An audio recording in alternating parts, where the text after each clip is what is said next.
Okay. नमस्कार, good evening. 91.9 friends FM, मैं हूं आरजे अनिमेश। एक बार फिर से आप सभी का बहुत बहुत स्वागत है संडे इवनिंग, रविवार की शाम सितारों के नाम में। वेल, आज के हमारे जो गेस्ट है ना, उनकी जितनी मैं तारीफ करूं उतना कम होगा। मेरे बहुत ही करीबी है, हम सबके फेवरेट है, none other than very talented actor, national award winning actor Adil Hussain. Adil sir, आपका बहुत बहुत स्वागत है एक बार फिर से 91.9 फ्रेंड्स एफएम कोलकाता शहर में। Thank you so much for inviting me Animesh, बहुत बहुत शुक्रिया मुझे आमंत्रण करने के लिए। आदिल सर, आप हमेशा से हम सबके फेवरेट रहे हो और जितनी बार आपके साथ मेरी मुलाकात हुई है, हमने फेस टू फेस बैठ कर बातें की है, इंटरव्यू किया है, लेकिन अब वक्त थोड़ा सा बदला है। न्यू नॉर्मल में सर हमें डिजिटली ये इंटरव्यू करना पड़ रहा है। मुझे तो मन कर रहा है कि मैं आपको भी एक टाइट हग दूं, लेकिन डिजिटल हग मैं आपको देता हूं क्योंकि नया साल जो है वो शुरू हो चुका है और ये साल जो है हम सबका हो, क्योंकि इस वक्त हम सब एक ही स्टेज पर हैं, एक ही लाइन में खड़े हुए हैं। तो सर, कुछ कहना चाहेंगे आप? ये जो वक्त बीता है लास्ट 10 से 11 महीने का, कुछ अगर आप शुरुआत में इसके बारे में कहें सर। कितना भी कहूँ कम होगा, क्योंकि बहुत सारी चीजें देखने को, सीखने को, सुनने को, नई चीजें जो शायद पहले इस वातावरण शुरू होने से पहले हमको कभी नहीं शायद पता होता है अपने बारे में, कि अकेलापन क्या होता है या अकेलापन से हम कैसे रह सकते हैं, खुशी से या दुख से अपने ऊपर होता है।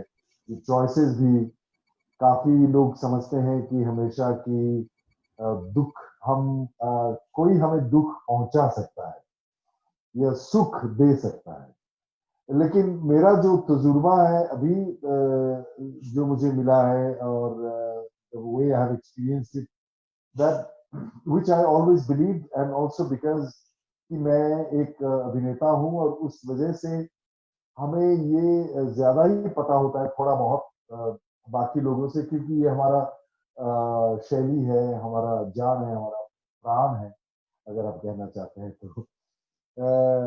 कि अपने अंदर जो घटता है उसका उसकी जिम्मेदारी हमारे अंदर है और हम पर है।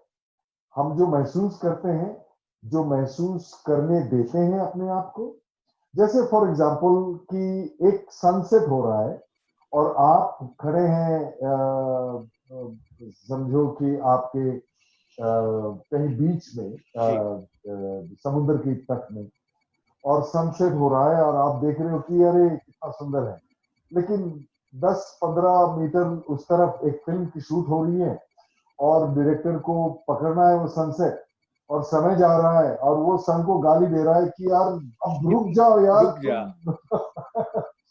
तो ये जो पर्सपेक्टिव है ना, जी।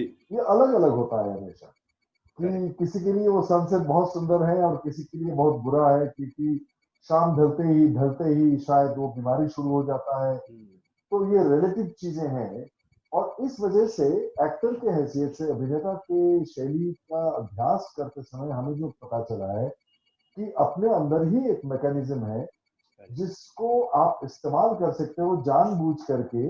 अगर आप जानबूझने के लिए आपने समय बिताया तो, कि अंदर का जो वर्किंग्स है, जो मैकेनिज्म है, उसको समझना और उसको उसके बारे में ज्ञान लेना और उसके बारे में एक एक साधारण, I am not talking about expert होने की जरूरत नहीं है, साधारण सा ज्ञान अगर हमें प्राप्त हो जाए कि ये सुख और दुख महसूस करना अपने ऊपर होता है। हम बाहरी दुनिया को अपने लिए कैसे उसको विश्लेषण करते हैं और क्या उसका परसेप्शन हमारा है, तो ये शायद काफी लोगों ने सीखा है। ये रिफ्लेक्शन के तौर पर है और अंदरूनी तजुर्बे की बात कर रहा हूँ, लेकिन जो बाहर देखे हैं, बहुत लोग सफर किए हैं, बहुत लोग पैदल चले हैं बड़े शहरों से छोटे शहरों के लिए, जो हमारे वर्किंग क्लास है, बहुत परेशानी हुई उन लोगों को देख करके। अभी भी जैसे थिएटर करने वाले जितने सारे लोग हैं, हमारे कलाकार हैं, उनको उनके पास पैसे नहीं है क्योंकि थिएटर शोज नहीं हो रहे हैं। कुछ एक्टर्स जो फिल्मों में काम करते हैं, उसके उसके अंदर भी जो जिन एक्टर्स को थोड़ा ज्यादा पैसा मिलता है, वो लोग ठीक ठाक जी रहे हैं, लेकिन जो क्या कहते हैं, मजदूरी कहते हैं, मतलब दिन कमाते हैं। जो जूनियर आर्टिस्ट हैं, जो सपोर्टिंग आर्टिस्ट हैं, उनके लिए काम बड़ा मुश्किल है, और अगर काम नहीं है तो पैसा नहीं कमा पाते। तो कलाकारों के लिए मेरे ख्याल से सरकार को सिर्फ एक्टर्स ही नहीं, डांसर्स हैं, जो हैंडीक्राफ्ट्स शिल्पी हैं, उन लोगों के लिए सरकार को एक फंड देना चाहिए था कि आप लोग काम नहीं कर पाओगे और आप लोगों को ये महीने महीने का इतना पैसा दिया जाएगा। जैसे जर्मनी ने किए हैं 3.2 बिलियन यूरोज एक्टर्स के लिए, थिएटर एक्टर्स के लिए, उनके इनकम के हैसियत से, जो सबके पास इनकम इनकम सर्टिफिकेट नहीं होता है क्योंकि इतना कमाते ही नहीं है। जी करेक्ट। जिनके पास नहीं तो उनको देना चाहिए। तो ये बहुत सारी चीजें हैं जो पॉजिटिव हैं, बहुत सारी चीजें हैं जो आपको लगता है कि नेगेटिव है, लेकिन अंदरूनी जो स्टेबिलिटी है, जो एक ठहरावपन है, उसके ऊपर काम करने के वजह से मुझे कितना लाभ हुआ वो मैं बता के शायद एक किताब लिखूं, तभी उसके बारे में हम बात करें। क्या बात है, क्या बात है। जी हाँ, थोड़ी थोड़ी खबरें मुझे भी आई है, वो मैं आपके साथ जरूर शेयर करूंगा इस इंटरव्यू के बीच में। लेकिन सर मैं आपको बधाई देना चाहूंगा, हैट्स ऑफ टू यू, क्योंकि ये पैंडेमिक का टाइम पूरे वर्ल्ड में इस वक्त चल रहा है। इस वक्त हर जगह लॉकडाउन भी कई कई कंट्रीज में हो रही हैं, लेकिन फिर से हो रही हैं। तो उसके बीच में यूके में शूटिंग कंप्लीट कर दी गई है फुटप्रिंट्स ऑन वाटर की। सर कैसा रहा वो एक्सपीरियंस? इतने टाइट लॉकडाउन, स्ट्रिक्ट लॉकडाउन के बीच शूटिंग कंप्लीट हुई है, कितना चैलेंजिंग था सर ये? उससे पहले मैंने एक फिल्म शूट किया यूके में अगस्त में मैंने किया, अगस्त सितंबर में। ओके। वो है बेल बॉटम। हाँ हाँ करेक्ट। अक्षय कुमार और कुछ बहुत सारे अच्छे कलाकार हैं उसमें। तो वो पहला फिल्म था मेरा लॉकडाउन पे। और वहां पहुंचने के बाद वैसे तो सब पहन के पहुंचना पड़ा, जी आपको नेगेटिव टेस्ट देना पड़ा। फिर प्रोडक्शन के पास पैसे थे तो उन लोगों ने एक पूरा एयर इंडिया का जेट हायर किया, सब लोगों को एक साथ लेके गया ग्लासगो तक, स्कॉटलैंड में। तो और अच्छी बात यह है कि यूके में, क्योंकि जो प्रोटोकॉल्स है उसको बहुत ही स्ट्रिक्टली फॉलो किया जाता था, नहीं तो हम शूट नहीं कर पाते। कोई बीमार हो जाता, पॉजिटिव निकलता, तो पूरा शूट जो है वो कैंसिल हो जाता। तो इस वजह से काफी स्ट्रिक्टली हमको हर दिन टेम्परेचर मेंटेन, उसके बाद ऑक्सीजन लेवल कितना है उसको चेक करने के लिए वॉच दिया गया था। Oxygen level, temperature level, heart beat, ये सारी चीजें बैक एंड में मॉनिटर करते थे लोग। तो फिर सेट में घुसने से पहले आपको डिसइंफेक्ट किया जाता है। तो सारी चीजों उनके बीच में हम कंप्लीट करके पहुंचे सितंबर के एंड में। उसके बाद मैंने एक और फिल्म की असम में।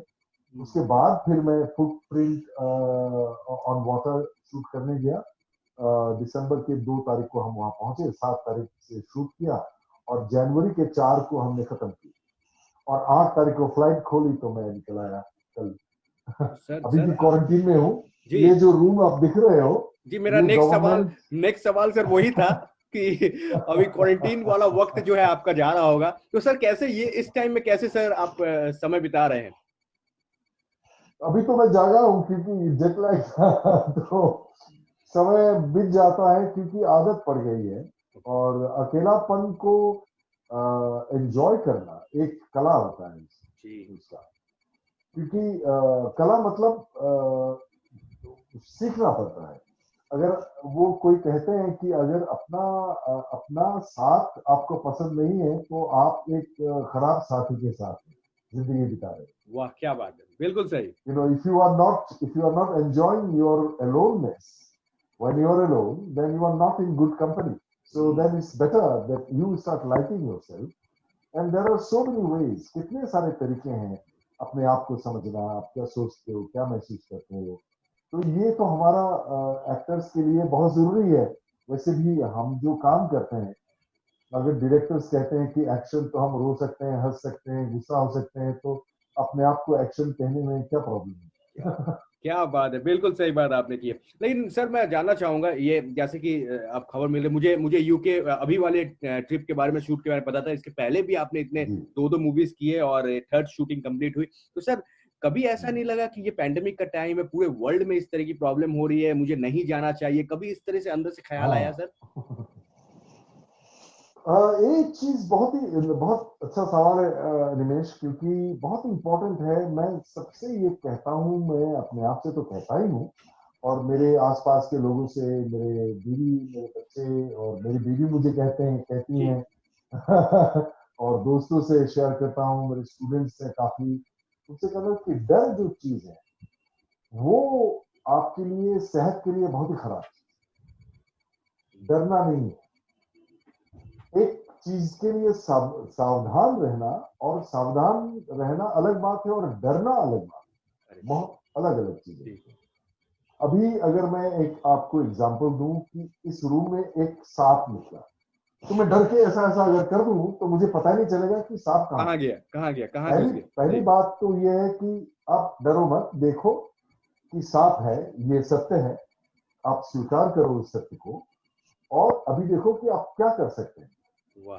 डरने से आप जो एक परिस्थिति पैदा हो रहा है आपके सामने, उसको आप कैसे, उससे आप कैसे निपटे, उसको सही तरीके से निपटने के लिए आपको स्थिर रहना पड़ेगा। अगर अस्थिर हो जाए तो आप गलत चीजें करने लगते हैं। और शरीर के साथ डर का जो एक आयुर्वेदिक शास्त्र के हिसाब से, जैसे ही आप डरते हैं आपका इम्यून सिस्टम डाउन हो जाता है। तो जैसे आप डरते हैं, आपका इम्यून सिस्टम जब डाउन हो जाता है, और आपका जब इम्यून सिस्टम डाउन हो जाता है तो आपको बीमारी पैदा होता है। करेक्ट। तो इस वजह से ये बहुत आसान नहीं है। मैं ये मानता हूँ आसान नहीं, सबके लिए मुश्किल है, मेरे लिए तो मुश्किल है, सबके लिए मुश्किल है। तो इस वजह से बहुत दिनों से, पिछले 20 साल से इसके ऊपर ही काम कर रहा हूँ कि डरे ना। एक्टिंग करते वक्त भी नहीं, नर्वस नहीं होना है कैमरा के सामने, और सहज रहना है, सरल रहना है। और सहजता और सरलता अभिनय में, सावलीन जिसको हम कहते हैं कि एफर्टलेस एक्टिंग, उसके लिए अगर आपके शरीर में रिलैक्सेशन नहीं है, निडर होने के कॉन्सिक्वेंस है रिलैक्सेशन। अब जब निडर होते हैं तभी आप रिलैक्स कर पाते हैं, और जब आप रिलैक्स कर पाते हैं तब आप चीजें देखते हैं, सुनते हैं, सूंघते हैं और महसूस करते हैं, आप ज्यादा सेंसिटिव बनते हैं, आप परिस्थिति को अनुधावन कर सकते हैं कि क्या हो रहा है, कहाँ क्या रंग है, क्या कलर है, क्या टेक्सचर है, क्या स्मेल है, क्या लाइट है, ये सारी चीजें देखते हैं। स्ट्रेस में नहीं काम होता, अच्छा काम नहीं होता है स्ट्रेस। तो इस वजह से ये डर नहीं पैदा हुआ कि मुझे कोविड हो जाए। अगर हो जाएगा तो हम देखते हैं क्या होता है जी। अब क्या कर सकते हैं, अगर प्राइम मिनिस्टर्स, प्रेसिडेंट्स को कोविड पॉजिटिव रिजल्ट्स निकलते हैं, तो हम कौन लोग हैं कि अपने आप को बचा सकते हैं। हाँ, हम प्रिकॉशन लेना जरूरी है, जितना हो सकता है प्रिकॉशन ले सकते हैं। आपको हाथ धोना चाहिए, मुंह में मास्क पहनना चाहिए, दूरी मेंटेन करें, वो सारी चीजें करें, लेकिन डरे ना। बिना डर के ये सारे प्रोटोकॉल, डरते हैं तो आपके शरीर के साथ जो होता है, जिसको कहते हैं, एक मिनट मेरा फोन बज रहा है, no problem, no problem. Well, आज हमारे गेस्ट हैं नन अदर देन हम सब के फेवरेट आदिल हसन सर, उनके साथ हमारी बिल्कुल लाइव बातें हो रही है, और एक फोन कॉल आ गया है तो आप वेट करेंगे। Can we talk later? I'm in the middle of an interview. Can you call me after half an hour, please? Yes. तो डर की वजह से जो शरीर के साथ जो एक बहुत तनावपूर्ण परिस्थिति पैदा होता है, वो बहुत खतरनाक होता है। इसलिए मैं डरा नहीं, और लेकिन पूरा प्रिकॉशन हमने लिए।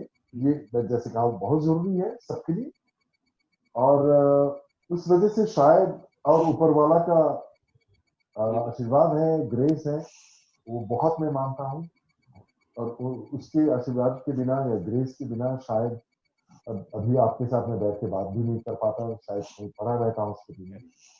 तो ये सब मिलके करके आ गया।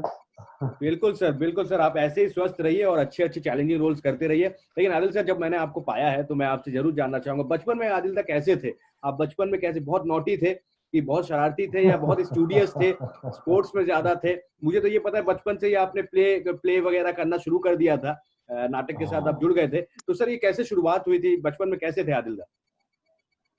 बस बचपन बहुत बदमाश था। बहुत पिटाई होती थी। हाँ, उस जमाने में पिताजी पिटाई करते थे, जी माँ भी। तो वो नॉर्मल था। जी। आजकल तो हाथ ही नहीं लगा सकते। अरे बाप रे। अच्छी बात है कि वो होनी नहीं चाहिए।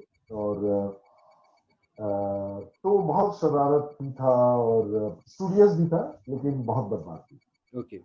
क्लास में कल ही मैं अपने बचपन के दोस्त से बात कर रहा था, जो 8 साल के उम्र के दोस्त हैं।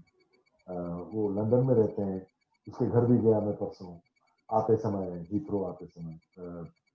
तो मेरी बीवी से वो बोल रही थी, पहली बार बीवी से मिल रही है। तो वो बोल रहा था कि बहुत बदमाश था, लेकिन क्लास में नंबर 1 हाँ। था। तो मैंने बीवी को ये कभी बताया नहीं मैं क्लास में नंबर 1 था। अच्छा, यू नंबर 1। बताइए, अभी तक पता ही नहीं था उनको। तो मैंने बताया नहीं था। मैंने जी कहा हाँ, कैसा रहा? I was okay. I was a studious. I was I was I was a good student. इतना ही कहा मैंने। गुड जी स्टूडेंट का मतलब ये नहीं होता कि मार्क्स से जी आपका गुडनेस डिसाइड होता है स्टूडेंटशिप का।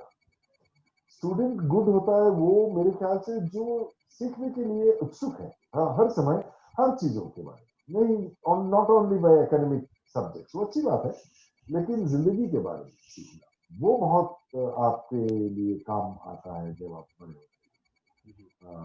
एकेडमिक स्टडीज ओके, आपको नौकरी मिल जाएगा, लेकिन सुख नहीं मिलेगा।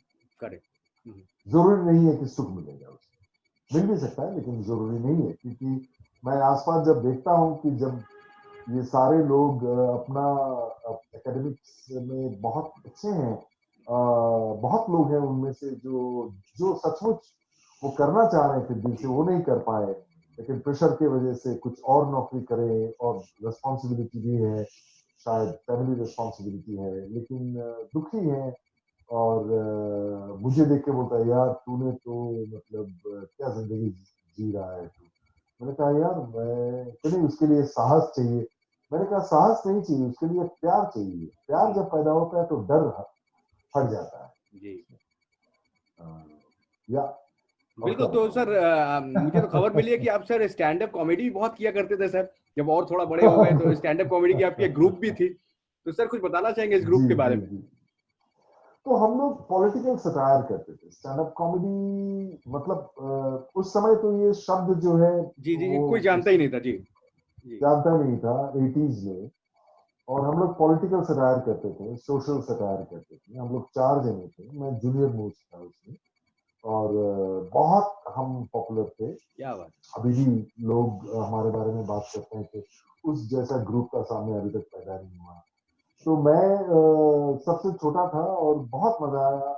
बहुतों के बहुत चीजों के बारे में हमने ऑडियंस को जानकारी दी। पॉलिटिक्स के बारे में, सोशल प्रॉब्लम्स के बारे में, लेकिन हंस के, मजाक करके, सम्मान के साथ। हम्म, वो मजाक एक ऐसी चीज है जो दूसरों को छोटे जब हम दिखाते हैं तभी मजाक पैदा होता है। ये कॉमेडी का जनरल रूल है। हम्म, जब दूसरों को आप या अपने आप को, अपने आप को, करेक्ट। तो पहली बात, कॉमेडी का, अच्छी कॉमेडी तब पैदा होता है जब आप अपने ऊपर हंस सकते हो, हम्म, और आप दूसरों को सम्मान करके आप कॉमेडी कर सकते हम्म, हो। वो बहुत ही मुश्किल बैलेंस होता है। जी जी। तो मेरा जो ट्रूप लीडर था, उनके अंदर वो थे। वो, he was a master degree holder in Assamese language, and he was very well versed with all the religious texts, and he was extremely knowledgeable, um, great person. तो बहुत बहुत सीखा उनके साथ। तो सर शुरुआत उसके बाद हो गई। उसके बाद सर अगर हम बंगाली मूवी डेब्यू की बातें करें तो इति इति हाँ, श्रीकांतों के बारे में हम सब जानते हैं सर। जानते तो वो सर हैं। शुरुआत कैसे हुई थी, कैसे मूवीज में शुरुआत हो गई? शुरू तो मैंने किया था एक छोटी सी वीडियो फिल्म को लेकर के 1982 में। मैंने पहला दिन दिसंबर का महीना था, और आई shot for the first day. उसके बाद 85 से लेकर के 89 तक, 90 तक, जब तक मैं एनएसडी नहीं आया तब तक मैं सब मीडियम में काम कर चुका था। स्ट्रीट प्ले, उसके बाद stage play, telefilm, tele drama, उसके बाद films, feature films, documentary, radio plays, आप मतलब कोई भी नाम ले लो, मैं कर चुका था। और उसके बाद पे एनएसजी आने के बाद थिएटर से बहुत प्यार हो गया और फिल्म करने का दिल नहीं रहा। Okay. और फिर अंजन दा हमारे जो डायरेक्टर थे श्रीकांत के, I met him luckily, very incidentally and coincidentally in 2001, I think, in a film festival in New Delhi. हमारा जो इंटरनेशनल फिल्म फेस्टिवल होता है इंडिया का, तब दिल्ली में होता था, तो वहाँ वो मिल गए और मुझे देखा, बोला कि आप कहाँ से हो? मैं एनएसडी से। अच्छा, तो फिल्म करोगे? मैंने कहा हाँ, अगर अच्छा फिल्म मिल जाए तो करेंगे। तो 2-3 साल तक कोई उनका खबर नहीं कांटेक्ट था। नहीं, फिर जी। एक दिन फोन आया, हाँ किसी का फोन आया, भूल गया मैं किसका आया था। मेरे राखी बहन के जरिए शायद उनको मिल गया था नंबर। वो कोलकाता में रहती हैं। और तो उन्होंने फोन किया कि श्रीकांत का रोल है। मैंने कहा अरे बाप रे, तो उत्तम कुमार साहब ने किया था, मैं कैसे करूँगा? कि नहीं कर लोगे आप, आ जाओ। तो मैंने कहा तो that was the first film I did in Bengal. उसके बाद से शुरुआत हुई, उसके बाद एक से एक अच्छे रोल्स में आप नजर आए और इतने सारे रोल आपने कर लिए। सर, बहुत सारे आपके फैंस हैं जो अभी एक सवाल पूछ रहे हैं कि एक अच्छे एक्टर की क्या पहचान होती है, क्या क्या क्वालिटीज होनी चाहिए एक अच्छे एक्टर में? बाप रे बाप, बहुत सारे क्वालिटीज। मेरे ख्याल से कोई भी काम अच्छे तरीके से करने के लिए जो क्वालिटीज हैं वो फंडामेंटल नॉर्मल है, सबके लिए अप्लाई होता है, सिर्फ एक्टर्स के लिए ही नहीं। कि एक समानुभूति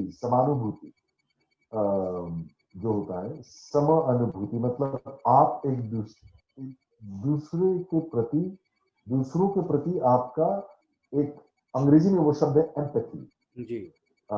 एम्पैथाइज करना, दूसरों को समझना, क्यूरियोसिटी, ऑनेस्टी, सिंसियरिटी, आप जो ट्रांसपेरेंसी जो आप महसूस करते हैं उसको स्वीकार करना कि अच्छा मैं ये महसूस कर रहा हूँ, introspectiveness, loving the life that you lead, be truthful to yourself, all these qualities. Then physical training, बाकी तो ट्रेनिंग है, वो ड्रिल है कि आपको शरीर को फ्लेक्सिबल बनाना है। शरीर को फ्लेक्सिबल बनाना आसान है, लेकिन अंदरूनी जो विचारधारा है उसको फ्लेक्सिबल बनाना पड़ेगा, क्योंकि आपको हिटलर भी करना पड़ेगा और जीसस क्राइस्ट भी करना पड़ेगा रोल के ऐसे। तो इस वजह से ये जो आपका बिलीफ है, आपका sense of right and wrong है, करेक्ट इनकरेक्ट है, गुड और बैड है, उससे भी परे जाने के लिए तैयार रहना बहुत मुश्किल काम है, लेकिन उससे भी परे जाने के लिए तैयार रहना, और उसके लिए बहुत साहस चाहिए, काम चाहिए अपने ऊपर, और हर दिन हर समय आपके अंदर क्या घट रहा है उसके बारे में ध्यान देना। ध्यान जो चीज है, अवेयरनेस जो चीज है, उसके ऊपर काम कभी भी खत्म नहीं होता है मरने तक तक, अगर आप कोई भी चीज अच्छे तरीके से करना चाहते हैं। जो मीडियोकर चीजें तो होती रहते हैं, अगर आप इस किस्म के एक्टर बनना चाहते हैं तो कोई परेशानी नहीं है, लेकिन if you want to go above the average, above somebody that who will be remembered, if you don't want to be remembered, even if in spite of being good is also okay, but हमारा काम का nature ही ऐसा है कि वो लोग याद करेंगे, क्योंकि हमको दिखाई देता है ना वो फिल्म में। थिएटर करने से कोई प्रॉब्लम नहीं है, वो याद करेंगे लेकिन दिखाई नहीं देता है, क्योंकि वो जब होता है तभी होता है और फिर खत्म होता है। वो थिएटर का सबसे अच्छी क्वालिटी एफिमेरिटी जिसको कहते हैं। लेकिन फिल्मों में आपको कैप्चर कर लेंगे, और मेरे ग्रैंड चिल्ड्रन देखेंगे और क्रिटिसाइज करेंगे, अरे बड़ा तो सुना था, अच्छा एक्टर था, ये बंदा क्या करो। जी, तो आदिल सर मुझे बताएंगे, इतने सारे आपने रोल्स किए, अच्छे रोल्स किए, अगर हम हिंदी कहें, बंगाली कहें, एसएमएस कहें, और इंटरनेशनल लैंग्वेजेस में आपने इतने सारे मूवीज के, कोई एक कैरेक्टर जो आपको हमेशा याद रहेगा और आपको लगा कि ये जो रोल था बहुत चैलेंजिंग था और मेरे बहुत दिल के करीब रहा है, वो एक कैरेक्टर कौन सा होगा सर? सारे कैरेक्टर्स तो अलग अलग होते हैं और जी इंटेंसिटी के हिसाब से उसका जो सामाजिक इम्पोर्टेंस है उसके हिसाब से। लेकिन एक प्ले मैंने किया था, वो 10 साल किया था मैंने, लगातार पूरे दुनिया में, ओथेलो शेक्सपियर का। वो मैंने शुरू किया था 1999 में, फिर हम उसको लंदन लेके गए, इंग्लैंड लेके गए, वहाँ हमको पूरे वर्ल्ड में से प्ले आते हैं, उसमें फर्स्ट हमें मिला। वाह और वो पूरे यूरोप में हमने किए शोज, इंडिया में किए, कलकत्ता नहीं गए थे हम, बुलाया नहीं था किसी ने कलकत्ता में, तो हम नहीं जा पाए। तो 1908 साल तक 31 मई तक हम, आखिरी शो जो था, आखिरी होगा ये हमें पता नहीं था, लेकिन वो आखिरी शो बन गया। एम्स्टर्डम में हमने किया था। तो वो जो रोल है उसके लिए बहुत मेहनत की थी मैंने, मतलब, और वो ग्रो करता रहा 10 साल, तो क्या बात तो वो चीज कभी भूल नहीं पाऊंगा मैं जिंदगी भर। और वो उस प्ले ने और उसके प्ले को और उस रोल को करते वक्त जो मैंने एक्टिंग सीखा था मेरे टीचर से, वो फिर वहां अप्लाई करके उसको फिर रिफाइन करना वो सीखा। और उसके वजह से जो भी मैं कर रहा हूँ आजकल, उस प्ले की वजह से और उस रोल की वजह से मुझे मिला। क्योंकि जितने सारे कास्टिंग डायरेक्टर हैं इंडिया में, वो किसी ने तो सब लोग देख चुके थे उस प्ले को, हमने बॉम्बे में किया था जी जी 1999।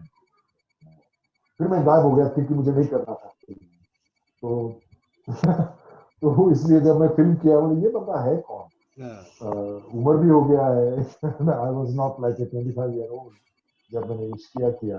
जी I was already 2009, so I was I was around 40 years old, I guess. हाँ, 40, 41, 42। तो देखा नहीं था, मुझे बंदा कर, तो लोगों को पता चला कि थिएटर करता था, वो जी फिल्म नहीं करना चाहता। Yeah, so Othello is the role that I will never ever forget. क्या बात है सर, आपके साथ बातें हो रही है, बहुत अच्छा लग रहा है आदिल सर। बहुत टाइट शेड्यूल और बहुत बिजी रहने के बाद भी आपने थोड़ा वक्त दिया। लेकिन हमारे शो में जो नहीं गेस्ट नहीं। आते हैं रविवार की शाम सितारों के नाम में, उनको मैं कुछ देता हूँ। मैं आपको एक टाइम मशीन दे रहा हूँ सर, और आपके पास 30 मिनट्स हैं। आप टाइम मशीन में कहीं पे भी जा सकते हैं, अपने जन्म के पहले भी आप किसी एक टाइम में जा सकते हैं। और आपको 30 मिनट कहीं जाकर बैठना हो, किसी से बात करना हो, कुछ देखना हो, तो वो कहाँ जाना चाहेंगे सर आप? I have never met my grandparents. They all passed away before I died, before I was born. So I'd like to meet my grandparents, my father's side, my mother's side. Um, yeah, yeah, that would be wonderful to do. Yeah. क्या बात है, जरूर। Okay okay sir, जाते जाते जो लोग आपके fans आपको देख रहे हैं उन सभी से कुछ कहना चाहेंगे? और ये पैंडेमिक जब ये वर्ल्ड जो है फिर से फ्री कोविड हो जाएगा, तो सबसे पहले आप क्या करना चाहेंगे, कुछ अगर बताते हैं? I think I will hug a lot of people, अरे वाह physically meet people and say, okay, welcome back. Let's वाह, be more human. Let's be more loving, and let's be more careful what we do with ourselves and how we use our resources. From water to air and food, and how much we waste. And we have come to know all that. कि कितना कम में हम जी सकते हैं, जी सही कहा। और ये दुनिया एक ही है, तो कितना ग्रीड से अपने आप को कैसे बचा सकते हैं। तो ये सब बहुत सारी चीजें शेयर करने का दिल है, और फिजिकली एक दूसरे से मिलके अड्डा, माने बांग्लाয় बोले ना, আড্ডা হ্যাঁ মারতে হ্যাঁ অনেক ইচ্ছে, হ্যাঁ, আড্ডা মারার ইচ্ছে আছে। একদম স্যার, আমরা সো চাইবো তাড়াতাড়ি সবকিছু ঠিকঠাক হয়ে যাক, নর্মাল হয়ে যাক, মাস্ক আর উইদাউট মাস্ক তাড়াতাড়ি খুব শীঘ্রই হ্যাঁ, আদিলদার সাথে সেই দেখা হবে। হয়ে যারা যারা তোমাকে দেখছে রাইট নাও, তাদের জন্য কি মেসেজ থাকবে? One message for the people of entire world, যারা যারা देखছে ওয়ার্ল্ড, তাদের জন্য। आए। मैं कौन होता हूँ मैसेज देने वाले, बस मैं ये चाहता हूँ अपने आप से कि लोग प्यार से जिए, बहुत जरूरी है। जी So important. It is never overemphasized. You cannot say it enough. Just don't. I don't want to look at the other person and think of anything else, but first identify that person as a human being. No matter where the person is from, what country, what gender, what religion, what caste. But the first recognition, जब मैं पैदा हुआ था, যখন আমার জন্ম হয়েছিল, তখন মা বাবা আমাকে দেখে বলেনি আরে এটা তো গিরগিট পয়দা মানে গিরগিটের জন্ম হয়েছে, মানুষের জন্ম হয়েছে। যে সেই মানুষের যে আইডেন্টিটি, ওটাকে সারপাস করে কোনো আইডেন্টিটি। ভেরি ট্রু, একদম ঠিক। Thank you so much Adil sir, हमारे साथ কথা বলার জন্য बहुत अच्छा लगा सर आपके साथ बातें करके। आप मेरे हमेशा से फेवरेट हो, इसी तरह से सर आप रहिए, स्वस्थ रहिए और बहुत जल्द आपके साथ मुलाकात होगी अच्छे अच्छे प्रोजेक्ट्स में। 2021 में भी आदिल सर नजर आएंगे। Thank you so much sir, all the best and you are the best. Thank you sir. Thank you so much, thank you so much. আমাদের সঙ্গে ছিলেন নান আদার দেন আমাদের সবার প্রিয় very talented actor Adil Hasan, जिनके साथ हमारी बातें हो रही थी 91.9 फ्रेंड्स एफएम पे। ढेर सारी बातें हुई रविवार की शाम सितारों के नाम शो में। कैसा लग रहा है शो, जरूर बताइएगा, कमेंट सेक्शन में जाइए और जरूर पोस्ट कीजिए कि आपको ये शो कैसा लगा। आपके फेवरेट आर्टिस्ट के साथ मुलाकात होती है इस शो में। अपना ख्याल रखिएगा। Thank you so much guys, बहुत जल्द आपके साथ फिर से मुलाकात होगी नेक्स्ट वीक सैटरडे के दिन friends FM digital live unplug में, और संडे के दिन रविवार की शाम सितारों के नाम में। Thank you so much, take care and good night.